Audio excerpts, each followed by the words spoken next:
So here we are working on the driver's door. I gotta put the motor in. That was the one piece that was missing. And then once it's functional, I can do all the adjustments.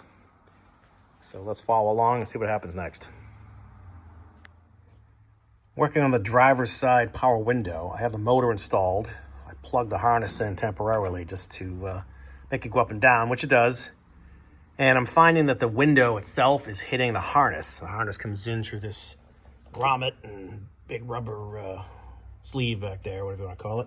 Comes into the door, and then it has to do an abrupt turn to clear the window mechanism and the motor and all that. If I can get in there to show you. There you go. So you see that metal bracket right there? That's got to go to a screw or something to hold it away. I managed to put a screw through here. There's a little plastic clip on the back of the harness. So that fits about there. I mean, everything is there for a reason.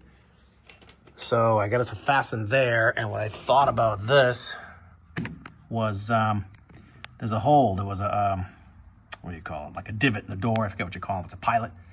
That probably is for the screw that holds that bracket.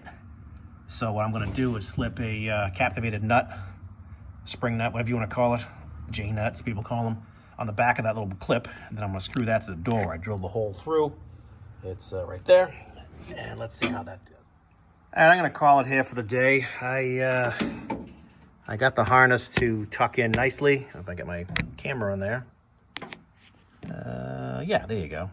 Takes a nice 90-degree turn as soon as it comes in the door. That screw will hold that little bracket on the harness. And this harness is going to push into these holes right here. And it just pushes in there. There's little pins. That pushes in there. That one goes in that hole. This one goes in this hole. And that's it. And then this one, there was a little plastic bracket on the back of the harness. I just put a screw and a nut there. This will double back on itself like that. And that's it. The window functions. I'm trying to adjust it. I can't get it the way I like it. It's close, but it's not quite there yet. There's a certain way I want them to seal.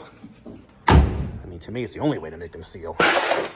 It should hit all around, and if you look, it's a little bit wide right there. It's a little bit tight right there. We got rubber touch in there. Starts to fall off there. It's a little low on the back. I can't get it to go any higher in the back. I stuck this on to approximate the gap. That's fine. I just have to adjust the stop of the back window a little. I can't get it to go any higher. I don't know why. I'll do a little more research. And I'll do a little more adjusting and see if I can get it where I want it. I mean, we're closer. Put the chrome back on this side. Look at that, huh? Ooh, sexy. That's gonna do this door now. I gotta pull the weather strip off, I'm sure. Take that off, buff the crap out of it, but we'll get there. So, thanks for tuning in today. Like I said, I got everything to work. So this window is functional. I mean, this would have been the easier of the two, I guess, because everything was in there but the motor. So I snuck the motor in, and now I just have to adjust everything, and then I'll do the other door. That one is completely hollow, but all the pieces are sitting over here. So hopefully it won't be that big a deal.